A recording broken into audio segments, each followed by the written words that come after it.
প্রথম যে বিষয়টা আমি আপনাদের দৃষ্টি আকর্ষণ করতে চাই যে আল্লাহ রাব্বুল আলামিন আপনাদেরকে এই সমাজের বোঝা হিসেবে সৃষ্টি করেন নাই। আল্লাহ রাব্বুল আলামিন আপনাদেরকে এই সমাজের বোঝা হিসেবে সৃষ্টি করেননি, বরং আল্লাহ রাব্বুল আলামিন আপনাদেরকে এই উম্মতের একটা গর্বিত অংশীদার হিসেবে সৃষ্টি করেছে। আদম আলাইহিস সালাম যখন জান্নাতে ছিলেন তখনও তার কাছে হৃদয়ের মধ্যে কিছুটা শূন্যতা অনুভব হয়েছে, যেটা আল্লাহ রাব্বুল আলামিন হাওয়া আলাইহিস সালামকে দিয়ে পূর্ণ করেছেন এবং তার বুকের পাঁজরের হাড় থেকেই তার স্ত্রীকে আল্লাহ পাক সৃষ্টি করেছেন। এবং উভয়ের প্রতি আল্লাহ পাকের নির্দেশ কিন্তু সমান ছিল। এমন না যে আদম আলাইহিস সালামকে বলা হয়েছে এই গাছের কাছেও যেও না, হাওয়া আলাইহিস সালামকে বলা হয় না, এই ব্যাপারটা কিন্তু এমন নয়, বরং উভয়ের প্রতি সমান আদেশ ছিল। ওয়ালা তাকরাবা হাদিহিশ শাজারা, তাকরাবা শব্দটা দ্বিবচন, তোমরা দুজনের কেউই এই গাছের কাছে যাবে না। অর্থাৎ আল্লাহ পাকের যে আদেশগুলো আসমানি কিতাবের মাধ্যমে আমাদের কাছে এসেছে এগুলো নারী এবং পুরুষের জন্য সমান। ক্ষেত্র বিশেষে কিছু কিছু সূরতে আমলের, চলাফেরার, উসুলের কিছু পার্থক্য আছে, কিন্তু আমভাবে প্রত্যেকটা নসিহত এবং আদেশ কিন্তু নারী পুরুষ সবার জন্য সমান।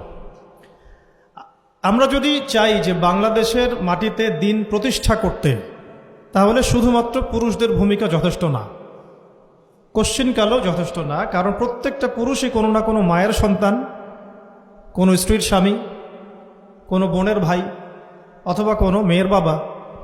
তাহলে যদি শুধু পুরুষবাচক শব্দে আমরা সমাজ সংস্কার করতে যাই, আমরা ব্যর্থ হব। দুঃখের সাথে বলতে হচ্ছে এটা, কিছু কিছু ক্ষেত্রে আমাদের আত্মসমালোচনার দরকার আছে। আমরা পুরুষদের মধ্যে যে পরিমাণ মেহনত করেছি, করছি এবং করার পরিকল্পনা করছি, তার 50% আমরা মেয়েদেরকে নিয়ে ফিকির করছি না। যে কোনো দিনী বোন যদি হেদায়েতপ্রাপ্ত হন আল্লাহর পক্ষ থেকে, তারপরে সে যে পড়াশোনা করবে, এই পড়াশোনা করার মতো উপযুক্ত প্রতিষ্ঠানও আমরা তাদেরকে দিতে পারি না। নিরাপত্তা, পর্দা এবং সহজলভ্যতা, যে সহজেই সে জ্ঞান শিখবে নিরাপত্তার সাথে, পর্দার সাথে, বাসার কাছাকাছি মাহরামদেরকে সাথে নিয়ে, এমন পরিবেশ কিন্তু হাজারে একটা মেয়েও পাচ্ছে বলে আমার মনে হয়। তো এই অবস্থা চলতে থাকলে আমরা ইসমাইল আলাইহিস সালামদেরকে জন্ম দিতে পারবো না। যদি প্রত্যেকটা পরিবারের কর্তা ইব্রাহিম না হন এবং মায়েরা হাজরা আলাইহিস সালাম এবং সারা আলাইহিস সালামের মতো না হন, তাহলে তো ইসমাইলি প্রজন্ম আমরা জন্ম দিতে পারবো না। সেক্ষেত্রে আমরা আল্লাহ পাকের জমিনে দিন প্রতিষ্ঠাও করতে পারবো না। এখানে অনেক প্রান্তিকতা আমাদের মধ্যে আছে, আবার অনেক ছাড় না দেওয়ার মানসিকতা আমাদের মধ্যে আছে। পরিপূর্ণ ইসলাম পালন করতে হবে এবং আল্লাহ পাকের জমিনে তার দিনটাকে প্রতিষ্ঠার চেষ্টা করতে হবে। এছাড়া তো আমাদের কোনো কাজ নাই পৃথিবীতে আমাদের কাজটা কি আসলে? এই পৃথিবীতে আমাদের কাজটা কি? এক নাম্বার হচ্ছে আল্লাহ পাককে চিনতে শেখা, আল্লাহ পাকের সামনে আত্মসমর্পণ করা, তার নবীর সুন্নতগুলো মেনে চলা, হালাল খাওয়া, একটা আদর্শ পরিবার গঠন করা, সন্তানদেরকে মানুষ করা, দিনের দাওয়াতের কাজ করা এবং দিনটাকে আল্লাহর জমিনে প্রতিষ্ঠার চেষ্টা করা। এছাড়া কি আমাদের কোনো কাজ আছে পৃথিবীতে? বাকি যে কাজগুলো সেগুলো আনুষঙ্গিক এবং সেগুলো ইবাদত হিসেবে গণ্য হবে যদি আল্লাহর জন্য হয় এবং রাসূলের তরিকায় হয়। যেমন কেউ যদি ঘুমায়, ঘুমানোর কাজটাও তো ইবাদত, যদি সেটা রাসূলের তরিকা মোতাবেক হয়। সিম্পল। খাওয়া দাওয়া করা, আমরা আমাদের চাহিদায় খাই, কিন্তু এটাও ইবাদত হিসেবে গণ্য হবে যদি খাওয়ার সুন্নাতটা আমরা ঠিকমতো আদায় করতে পারি। তাহলে প্রতিটা কাজই সুন্নাত এবং ইবাদত হবে যদি আমরা সেটা তরিকা ঠিক রাখি। মূল কাজগুলো কি? মূল কাজগুলো হচ্ছে যে, আবার বলতেছি, মূল কাজগুলো হচ্ছে, এক, এই পৃথিবীতে আল্লাহকে চেনা, আল্লাহকে চিনতে শেখা। দুই, আল্লাহ রাব্বুল আলামিনের সামনে শর্তহীন আত্মসমর্পণ, শর্ত সাপেক্ষে না, একদম নিঃশর্ত আত্মসমর্পণ। তিন, আল্লাহ পাকের সমস্ত হুকুম আহকামগুলো মেনে চলা। চার, রাসূলুল্লাহ সাল্লাল্লাহু আলাইহি ওয়াসাল্লামের আদর্শ প্রত্যেকটা কাজে বাস্তবায়ন করা, সুন্নতের উপর থাকা। পাঁচ, হালাল খাওয়া। ছয়, আদর্শ পরিবার গড়ে তোলা। সাত, সন্তান প্রতিপালন। আট, সৎ কাজে আদেশ। নয়, অসৎ কাজে নিষেধ। 10, আল্লাহ পাকের এই জমিনের মধ্যে দিনটাকে প্রতিষ্ঠার চেষ্টা করা, যার যা সামর্থ্য আছে তাই দিয়ে। কেউ জান দিয়ে করবে, কেউ মাল দিয়ে করবে, কেউ কথা দিয়ে করবে, কেউ লিখনি দিয়ে করবে, কেউ প্রয়োজনে আল্লাহর পথে জিহাদ করবে, কেউ প্রয়োজনে শহীদ হবে। যার যেটা স্রোত সে সেভাবে করবে। এছাড়া কি দুনিয়াতে আমাদের কোনো কাজ আছে? এই কাজগুলোর মধ্যে এই কাজগুলোকে যদি আমরা বাস্তবায়ন করতে পারি তাহলে দুনিয়াতেও সফল হব ইনশাআল্লাহ, পরকালেও জান্নাতে যাব ইনশাআল্লাহ। এই তো এই কাজগুলো যদি আমরা বাস্তবায়ন করতে পারি দুনিয়াতেও সফল হব ইনশাআল্লাহ এবং পরকালেও জান্নাতে যাব ইনশাআল্লাহ। এক্ষেত্রে এই গন্তব্য হাসিল করার জন্যে যে কাজটা সবার আগে দরকার, এতক্ষণ যেগুলো বললাম, এই গন্তব্যটা হাসিল করার জন্য সবার আগে যে কাজটা দরকার সেটা হচ্ছে শরিয়াতের একটা ন্যূনতম জ্ঞান অর্জন করা। শরিয়াতের ন্যূনতম একটা জ্ঞান অর্জন করা।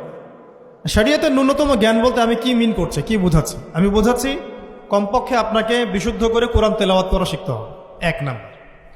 এর সাথে আপনাকে আরবি ভাষা কিছুটা হলেও শিখতে হবে যাতে আপনি কোরআনটা বুঝতে পারেন। 3 নাম্বার হচ্ছে হাদিস শাস্ত্র পড়ার যোগ্যতা আপনাকে অর্জন করতে হবে, মানে হাদিস পড়াশোনা করতে হবে। 4 নাম্বার নবী সাল্লাল্লাহু আলাইহি ওয়াসাল্লামের পবিত্র সিরাত অর্থাৎ জীবনী, এটা আপনাকে পড়তে হবে। মনে থাকবে তো? লিখে নেন। 5 নাম্বার হচ্ছে 1 নাম্বার কি বলেছিলাম? বিশুদ্ধ কোরআন তিলাওয়াত। তারপরে বলেছি আরবি ভাষা শিক্ষা করা। তারপরে বলেছি হাদিস পাঠ। তারপরে বলেছি সিরাত পাঠ। 5 নাম্বার হচ্ছে আকীদা বিশুদ্ধ করা। আকীদা বিশুদ্ধ করা। আকীদার অনেক কিতাব আছে এবং আকীদার আর অনেক দার্সও আছে, এটা নিয়ে আমরা পরে আলোচনা করব ইনশাআল্লাহ। 6 নাম্বার হচ্ছে আপনার ইসলামের ইতিহাস পড়াশোনা করতে হবে, ইসলামের ইতিহাসটা পড়াশোনা করতে হবে। 7 নাম্বার হচ্ছে ইসলামিক অর্থনীতি পড়াশোনা করতে হবে, ইসলামী অর্থনীতির জ্ঞান রাখতে হবে। 8 নাম্বার ইসলামিক পারিবারিক জীবন ব্যবস্থার জ্ঞান অর্জন করতে হবে, ইসলামিক পারিবারিক জীবন ব্যবস্থার জ্ঞান অর্জন করতে হবে। 9 নাম্বার সন্তান প্রতিপালন কিভাবে করতে হয়, ইসলামিক প্যারেন্টিংয়ের জ্ঞান অর্জন করতে হবে। 10 নাম্বার হচ্ছে যে ফিকহ এর জ্ঞান অর্জন করা। ফিকহ মানে হচ্ছে তুলনামূলক যে মাসলা মাসাইলগুলো না জানলে আমরা আমল করতে পারবো না, এই মাসলা মাসাইলগুলো জেনে নেওয়া, যেটাকে আমরা বলি যে ফরজে আইনের জ্ঞান, ফরজে আইনের জ্ঞান। তাহলে এখানেও 10টা পয়েন্ট বের হয়ে আসলো, তাই না? তাহলে আমার সাথে একটু রিপিট করেন। প্রথমে বলেছি ইলম অর্জনের ক্ষেত্রে আপনাকে কোরআনের আগে কোরআন দিয়ে শুরু করতে হবে, মানে কোরআন যিনি তেলাওয়াত করতে পারেন না তিনি হতভাগা।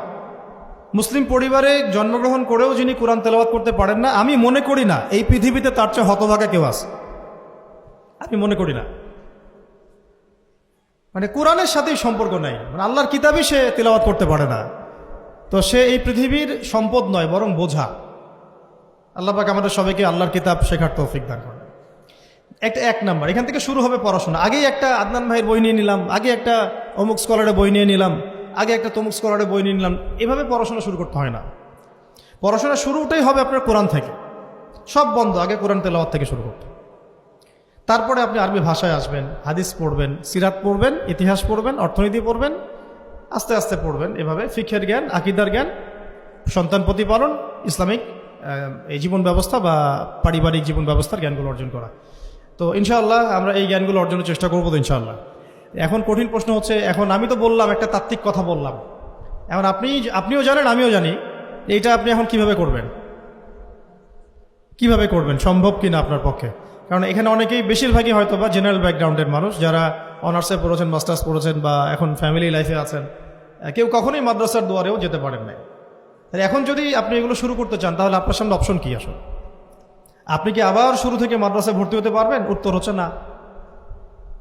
তাহলে সেকেন্ড অপশন হচ্ছে মাদ্রাসা ভিত্তিক যদি শর্ট কোর্স চালু করা হয়, সেই শর্ট কোর্সগুলো আপনাকে করতে হবে, এছাড়া তো কোনো অপশন নাই। 3 নাম্বার আরও প্রশ্ন আসবে, এটা কি আপনি অফলাইনে সব জায়গায় মুভ করে করে করতে পারবেন? উত্তর হচ্ছে না। যদি আপনার অফলাইনে আপনার সামনে কোনো সুযোগ থাকে তাহলে তো ভালো, যে আপনার বাসার পাশে একটা মাদ্রাসা আছে বা আপনার এলাকাতে একটা সুন্দর মাদ্রাসা আছে, এটা থাকলে তো আলহামদুলিল্লাহ এবং ভালো, আমরা চাই সেটাই হোক, কিন্তু সবার ক্ষেত্রে এটা পসিবল হয়ে ওঠে না। এই কারণে অনলাইনের কোর্সগুলোর দিকেও একটু ফোকাস করতে পারেন, যাতে ঘরে বসে পর্দার সাথে আপনি কোর্সগুলো করতে পারেন। 4 নাম্বার পয়েন্ট হচ্ছে এই কোর্সগুলো করলেই আবার সব শেখা যায় না, কারণ অনলাইনের কোর্সগুলো তো আপেক্ষিক, এগুলো সব সামনাসামনি বসে তো পড়ানো হয় না, এই কারণে ইফেক্টটা আসে না। এই যে সামনে বসে লেকচার দিচ্ছে, এটার যে ইম্প্যাক্ট, এটা অনলাইন লেকচার